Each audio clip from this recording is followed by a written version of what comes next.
Hey guys, welcome back to our channel learn with Rajni. Friends, आज हम पढ़ने वाले हैं conditional and imaginary sentences. Exam में, सभी एग्जाम्स में सबसे ज्यादा जो क्वेश्चन है वो यहीं से पूछे जाते हैं और स्टूडेंट्स जो हैं वो कंफ्यूज्ड भी इसी टॉपिक में होते हैं। मैं एक ऐसा कॉन्सेप्ट लेकर आई हूं जो बहुत ही इजी वे में आपको समझ में आएगा। आज का जो कॉन्सेप्ट है वो है कंडीशनल एंड इमेजिनरी सेंटेंसेस का। आपने कभी भी इतने इजी वे में कंडीशनल और इमेजिनरी सेंटेंस नहीं पढ़े होंगे और आपको अच्छे से समझ में आएंगे। स्टार्ट करते हैं अपना टॉपिक। सबसे पहले मैं कंडीशनल और इमेजिनरी सेंटेंस की कुछ जनरल बातें आपको बता देती हूँ। देखिए, जैसे नाम से ही हमें पता लग रहा है कंडीशनल, कंडीशनल यानी शर्त सूचक, यानी कंडीशन से कंडीशनल बना है, तो कंडीशन होती है शर्त। तो कंडीशनल सेंटेंस वो हो गए कि एक काम जो है वो किसी शर्त के ऊपर डिपेंड, मींस दो काम होते हैं तो एक काम होगा ना तो ही दूसरा काम होगा, तो वो होते हैं शर्त सूचक वाक्य या सेंटेंस। इमेजिनरी सेंटेंस इमेजिनेशन से बना है, कल्पना से, तो काल्पनिक वाक्य, इसमें सिर्फ हम कल्पना करते हैं, I wish I were a bird I would fly in the sky. तो कंडीशनल सेंटेंस में एक कंडीशन के ऊपर दूसरा सेंटेंस डिपेंड करता है और इमेजिनरी सेंटेंस में कोरी कल्पना होती है, हम उसमें इमेजिनेशन करते हैं। बात करते हैं कंडीशनल सेंटेंस की। ये कंडीशनल सेंटेंस का कॉन्सेप्ट है। कंडीशनल सेंटेंस के बारे में जो भी इंपॉर्टेंट बातें हैं वो मैंने इसके ऊपर लिख दी हैं, उसको हम एक एक करके अच्छे से समझेंगे। पहली बात तो कंडीशनल सेंटेंस में कितने पार्ट होते हैं? 3 पार्ट्स होते हैं। एक होता है कंडीशनल क्लोज, कंडीशनल कंजंक्शन और रिजल्ट क्लोज। देखिए, कंडीशनल क्लोज जो है वो कंडीशनल कंजंक्शन से मिलकर बना है। कैसे?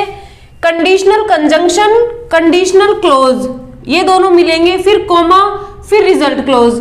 रिजल्ट क्लोज जो होता है वो कंडीशनल क्लोज पे डिपेंड करता है। कंडीशनल कंजंक्शन हो गया इफ, कंडीशनल क्लोज है you study, if you study. अब ये आ गया रिजल्ट क्लोज, कोमा लगकर, you will pass the exam. तो if you study you will pass the exam, यदि तुम मेहनत करो, यदि तुम पढ़ाई करोगे तुम एग्जाम को पास कर लोगे। तो ये कंडीशनल कंजंक्शन है। इफ क्या है? Conditional conjunction. ये है कंडीशनल क्लोज। तो कंडीशनल कंजंक्शन कंडीशनल क्लोज के पहले आता है। अब इनका स्थान परिवर्तन भी हो सकता है। जो कंडीशनल क्लोज है वो बाद में भी जा सकता है, रिजल्ट क्लोज पहले भी आ सकता है। तो इसमें आपको बिल्कुल कंफ्यूज नहीं होना है। रिजल्ट क्लोज अगर पहले आ रहा है तो रिजल्ट क्लोज पहले आ जाएगा, फिर कोमा लग जाएगा, फिर कंडीशनल कंजंक्शन लगकर कंडीशनल क्लोज आ जाएगा। हमें ज्यादा कंफ्यूज्ड नहीं होना है, हमें सिर्फ 3 बातें ध्यान रखनी है, कंडीशनल कंजंक्शन, कंडीशनल क्लोज और रिजल्ट क्लोज। ओके, ये क्लियर है। अब जैसे इस फॉर्मेट में हम सेंटेंस बनाएंगे तो कैसे बनेगा? रिजल्ट क्लोज, ये रहा रिजल्ट क्लोज। रिजल्ट क्लोज आ जाएगा पहले, you will pass the exam, तुम एग्जाम पास कर लोगे, कोमा, फिर ये conditional conjunction if you study, यदि तुम पढ़ाई करोगे। ये क्लियर है। अब देखिए कंडीशनल सेंटेंसेस के कितने टाइप्स होते हैं। जिस तरह से 3 टेंस होते हैं उसी तरह से कंडीशनल जो सेंटेंस है वो भी 3 टाइप्स के होते हैं। प्रेजेंट कंडीशनल, पास्ट कंडीशनल और फ्यूचर कंडीशनल। इन तीनों के हम सेंटेंस देखेंगे, इसी वीडियो में देखेंगे, समझेंगे और एग्जाम में जो क्वेश्चन आए हुए हैं वो भी उन्हीं के एग्जांपल्स हम लेंगे। एक गोल्डन रूल मैं आपको बता रही हूं कंडीशनल सेंटेंस का कि कंडीशनल कंजंक्शन के बाद विल, शेल और वुड नहीं आएगा। जनरली एक्सेप्शन हो सकता है अगर हम पोलाइट रिक्वेस्ट किसी से कर रहे हैं तो, उसका भी एग्जाम्पल मैं आपको बताऊंगी। ये गोल्डन रूल याद कर लीजिए। गोल्डन रूल ये है कंडीशनल कंजंक्शन, ये रहा conditional conjunction if, conditional conjunction, conditional conjunction के बाद विल, शैल, वुड नहीं आएगा। अगर एग्जाम में कंडीशनल सेंटेंस, ये जो कंडीशनल कंजंक्शन है इसके बाद विल, शैल और वुड आ रहा है तो सेंटेंस गलत है, वहीं पे कॉमन एरर निकल जाएगी। ये सेंटेंस तो सही है। अगर कंडीशनल कंजंक्शन के बाद विल, शैल और वुड आ रहा है, इसका मतलब सेंटेंस गलत है। कंडीशनल कंजंक्शन के बाद विल, शैल, वुड नहीं आएगा।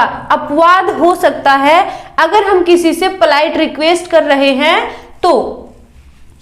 अब कंडीशनल कंजंक्शन देखो, आपको किसी भी किताब में पूरे कंडीशनल कंजंक्शन एक साथ नहीं मिलेंगे। आपको पूरे कंडीशनल कंजंक्शन मैंने एक जगह करके ये मैंने सारे कंडीशनल कंजंक्शन ले लिए हैं।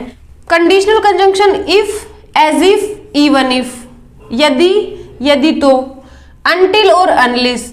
अनटिल और अनलिस के बारे में मैंने आपको बता दिया है कि अनटिल और अनलिस के साथ नोट का यूज नहीं होगा क्योंकि नोट इन्हीं में इंप्लाइड होता है। प्रोवाइडेड, प्रोवाइडेड होता है बशर्ते, बशर्ते तुम ये करो तो मैं ये करूंगा, ऐसे। एज सून एज, जो ही, as long as far as, no sooner than, after, before, when, while, ये है कंडीशनल कंजंक्शन। अब देखिए इमेजिनरी जो सेंटेंस होते हैं, अभी हम सिर्फ कंडीशनल कंजंक्शन सेंटेंसेस की बात कर रहे हैं। इमेजिनरी सेंटेंस जब पढ़ेंगे तो इमेजिनरी सेंटेंस स्टार्ट होता है इफ और आई विश। आई विश का मतलब है काश, इफ का मतलब है यदि। इफ को हम इमेजिनरी सेंटेंस में हैड से रिप्लेस भी कर सकते हैं। ये बातें हुई कंडीशनल सेंटेंस और इमेजिनरी सेंटेंस की जनरल बातें। अब हम स्टार्ट करेंगे कंडीशनल सेंटेंसेस को टेंस के अकॉर्डिंग देखेंगे, प्रेजेंट कंडीशनल, पास्ट कंडीशनल और फ्यूचर कंडीशनल। आपको ध्यान इतना रखना है कि कंडीशनल सेंटेंस में कोई कंडीशन रखी जाएगी और एक काम के होने पर ही दूसरा काम डिपेंड करता है। जो कंडीशनल क्लॉज होता है ना, इसके ऊपर ही रिजल्ट क्लॉज डिपेंड करता है। ये बात हो गई। गोल्डन रूल में आपको ये याद रखना है कि कंडीशनल कंजंक्शन के बाद विल, शैल, वुड का यूज नहीं होगा, एक दो अपवाद को छोड़कर, और वो अपवाद है पोलाइट रिक्वेस्ट। किसी से हम पोलाइट रिक्वेस्ट करेंगे तो वहां पर हम इफ के बाद विल का यूज कर सकते हैं। For example, I will appreciate you if you will help me. यदि तुम मेरी हेल्प करोगे तो मैं तुम्हें अप्रिशिएट करूंगा। इफ के बाद में विल आ रहा है, क्यों? क्योंकि हम उससे पोलाइट रिक्वेस्ट कर रहे हैं, विनम्र निवेदन कर रहे हैं। अब हम कंडीशनल सेंटेंसेस देखेंगे टेंस के अकॉर्डिंग। पहला है इफ प्लस सिंपल प्रेजेंट और सिंपल फ्यूचर। जब मैंने आपको सीक्वेंस ऑफ टेंसेस पढ़ाया था तब मैंने ये कॉन्सेप्ट आपको बता दिया था। ये हम पढ़ रहे हैं फ्यूचर कंडीशनल, ये फ्यूचर कंडीशनल है। अब देखिए फ्यूचर कंडीशनल सेंटेंस में जो कंडीशनल क्लोज होगा, कंडीशनल क्लोज आएगा सिंपल प्रेजेंट में, और रिजल्ट क्लोज आएगा सिंपल फ्यूचर में। For example, if I come to Jaipur, यदि मैं जयपुर आया या यदि मैं जयपुर आऊंगा। आई विल मीट यू, मैं तुमसे मिलूंगा। इस कंडीशन के ऊपर ये काम होना डिपेंड करता है। आई विल मीट यू, मेरा मिलना किसके ऊपर डिपेंड करता है? मेरा मिलना डिपेंड करता है जयपुर आने पर। तो ये तो हो गया कंडीशनल क्लोज, ये हो गया रिजल्ट क्लोज। कंडीशनल क्लोज आ रहा है सिंपल प्रेजेंट में और रिजल्ट क्लोज आ रहा है सिंपल फ्यूचर में। अब इन दोनों का स्थान परिवर्तित भी हो सकता है, इन दोनों की जगह रिजल्ट क्लोज पहले आ सकता है, कंडीशनल क्लोज बाद में आ सकता है, लेकिन जो कंडीशनल कंजंक्शन है वो कंडीशनल क्लोज के आगे ही रहेगा। You will not pass the exam, तुम एग्जाम पास नहीं करोगे। अनलेस यू वर्क हार्ड, जब तक तुम हार्ड वर्क नहीं करोगे, यदि तुम हार्ड वर्क नहीं करोगे तो तुम एग्जाम पास नहीं करोगे। रिजल्ट क्लोज पहले आ गया और कंडीशनल क्लोज बाद में चला गया। एक सेंटेंस ले रहे हैं, ये दोनों सेंटेंस है फ्यूचर कंडीशनल, फ्यूचर कंडीशनल, ये फ्यूचर की कंडीशन को बता रहे हैं। फ्यूचर कंडीशनल में इफ के बाद सिंपल प्रेजेंट टेंस आएगा और जो रिजल्ट क्लोज होगा वो सिंपल फ्यूचर टेंस में होगा। नेक्स्ट एग्जांपल है, इफ ए स्टूडेंट स्टडीज ही, दो ऑप्शन दिए मैंने आपको, विल पास या पासिस द एग्जाम इजीली। यदि एक स्टूडेंट पढ़ाई करता है तो वह एग्जाम को पास कर लेता है। देखिए जब कोई फैक्चुअल बात बता रहे हो, जब कोई फैक्ट, कोई यूनिवर्सल ट्रूथ या कोई हैबिचुअल एक्शन कुछ ऐसा बता रहे हो, तो रिजल्ट क्लोज में सिंपल प्रेजेंट टेंस ही आएगा। ये है प्रेजेंट कंडीशनल। प्रेजेंट कंडीशनल जो सेंटेंस होते हैं उनमें दोनों ही किस में आते हैं? सिंपल प्रेजेंट में। ये एक फैक्ट बात है, किसी पर्टिकुलर स्टूडेंट की बात तो हो नहीं रही, किसी एक स्टूडेंट की बात नहीं हो रही, सभी स्टूडेंट्स की बात हो रही है। तो एक स्टूडेंट अगर पढ़ाई करता है तो वह एग्जाम को आसानी से पास कर लेता है, यहां पर पासिस आएगा। तो प्रेजेंट कंडीशनल का क्या स्ट्रक्चर होता है? इफ के बाद सिंपल प्रेजेंट और रिजल्ट क्लोज भी आएगा सिंपल प्रेजेंट में।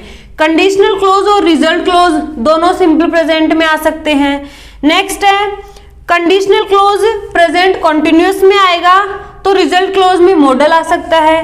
और कंडीशनल क्लोज अगर सिंपल प्रेजेंट है तो रिजल्ट क्लोज में मॉडल आएगा। अगर conditional clause simple present tense में है तो रिजल्ट क्लोज भी सिंपल प्रेजेंट टेंस में होगा। ध्यान से सुन लें। कंडीशनल क्लोज में अगर प्रेजेंट कॉन्टिन्यूअस या सिंपल प्रेजेंट टेंस है तो उसके बाद मॉडल भी आ सकता है। इस स्ट्रक्चर का एग्जाम्पल मैंने आपको दिया। इफ ए स्टूडेंट स्टडीज, यदि कोई स्टूडेंट पढ़ाई करता है, ही पासिस द एग्जाम इजीली, वह एग्जाम आसानी से पास कर लेता है। कंडीशनल क्लोज इसमें भी सिंपल प्रेजेंट है, रिजल्ट क्लोज इसमें भी सिंपल प्रेजेंट टेंस है। ओके, इसका देखते हैं। If you are not reading newspaper, यदि तुम न्यूज़पेपर नहीं पढ़ रहे हो, कंडीशनल क्लोज में प्रेजेंट कॉन्टिन्यूअस टेंस आया है तो रिजल्ट क्लोज में मॉडल आ जाएगा। You should let others read it, तो तुम्हें दूसरों को इसे पढ़ने देना चाहिए। यहाँ पे क्या है? यहाँ पे सजेशन, सलाह है। नेक्स्ट है इफ इट रेन्स, यदि बारिश होती है या यदि बारिश हुई, ही मे नॉट कम, तो वह नहीं आएगा। देखो बात हम फ्यूचर की कर रहे हैं, लेकिन कंडीशनल क्लोज और रिजल्ट क्लोज दोनों में ही क्या आ रहा है? प्रेजेंट टेंस आ रहा है। इफ इट रेन्स, यदि बारिश हुई या यदि बारिश होगी, ही मे नॉट कम, तो वह नहीं आएगा। जब रिजल्ट क्लोज में अगर ये बातें बतानी हो, परमिशन लेना देना, कोई सजेशन बताना, तो रिजल्ट क्लोज में मॉडल का यूज करेंगे। और कंडीशनल क्लोज में क्या आएगा? प्रेजेंट सिंपल टेंस या प्रेजेंट कॉन्टिन्यूअस टेंस आएगा। ये हो गया प्रेजेंट कंडीशनल।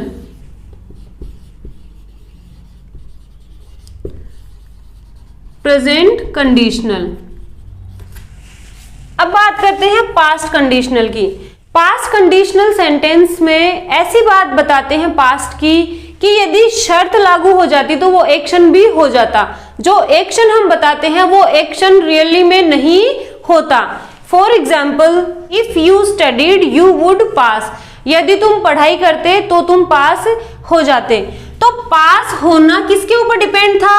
स्टडी करने पे। ना तो तुमने स्टडी की और ना ही तुम पास हुए। तो पास्ट के किसी ऐसे एक्शन को बताते हैं पास्ट कंडीशनल सेंटेंस में जो एक्शन नहीं होता, एक्चुअल में वो एक्शन नहीं होता, लेकिन अगर शर्त लागू हो जाती, अगर कंडीशन अप्लाई हो जाती तो वो एक्शन भी हो जाता। नेक्स्ट है if the patient had consulted the doctor in time, यदि पेशेंट टाइम पर डॉक्टर से कंसल्ट कर लेता, ही वुड हैव सर्वाइव्ड, तो वह जी सकता था। ना तो पेशेंट ने डॉक्टर से कंसल्ट किया और ना ही वो बचा। इस सेंटेंस का he would have survived means वह अब नहीं है, वो मर गया। तो यदि पेशेंट टाइम पर डॉक्टर से कंसल्ट कर लेता तो वह बच सकता था, वह बच जाता। इसका मतलब क्या हुआ? पेशेंट की डेथ हो गई। अगर ये कंडीशन अप्लाई हो जाती, अगर पेशेंट ये कंडीशन कर लेता तो वो काम हो जाता, उसने ये कंडीशन नहीं की।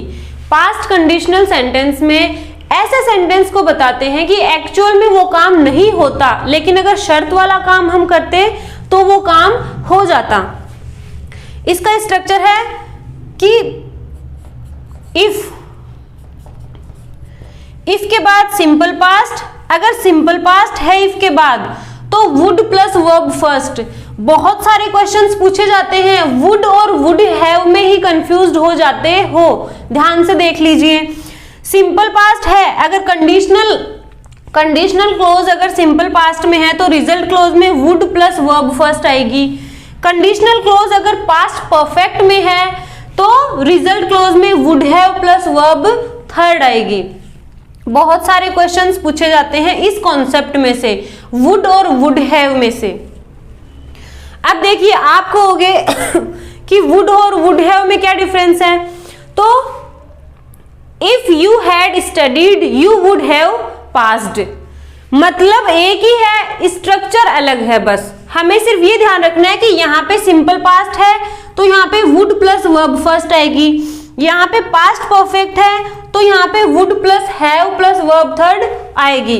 दोनों का मीनिंग एक ही है, if you studied you would पास, यदि तुम पढ़ाई करते तो तुम पास हो जाते। If you had studied you would have passed, यदि तुम पढ़ाई करते तो तुम पास हो जाते। दोनों का सेंस एक ही है, सिर्फ स्ट्रक्चर अलग अलग हैं। हमें यह ध्यान रखना है, कंडीशनल क्लोज अगर सिंपल पास्ट में है तो रिजल्ट क्लोज में वुड प्लस वर्ब फर्स्ट आएगी। कंडीशनल क्लोज अगर पास्ट परफेक्ट में है तो रिजल्ट क्लोज में would have plus verb third आएगी। क्लियर है? आई होप आप समझ गए होंगे। अब हम बात करेंगे इमेजिनरी सेंटेंस की, काल्पनिक शर्त। यहाँ पर कल्पना की जाती है, कोरी कल्पना की जाती है, कोई बात जो है वो एक्चुअल में नहीं होती, इसमें इमेजिनरी सेंटेंस होते हैं।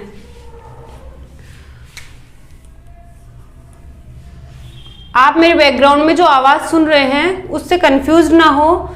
देखिए अभी अगर ये पैडलर की आवाज आ गई है तो हम तीन जो वर्ड्स हैं उनको, उनके कंफ्यूजन को दूर कर लेते हैं। एक होता है शॉपकीपर, एक होता है वेंडर, एक होता है पैडलर। शॉपकीपर वो होता है जो पक्की दुकान में बैठकर सामान बेचता है।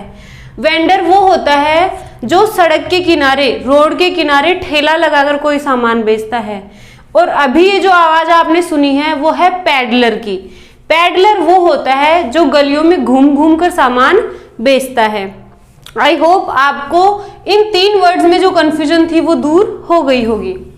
चलिए स्टार्ट करते हैं।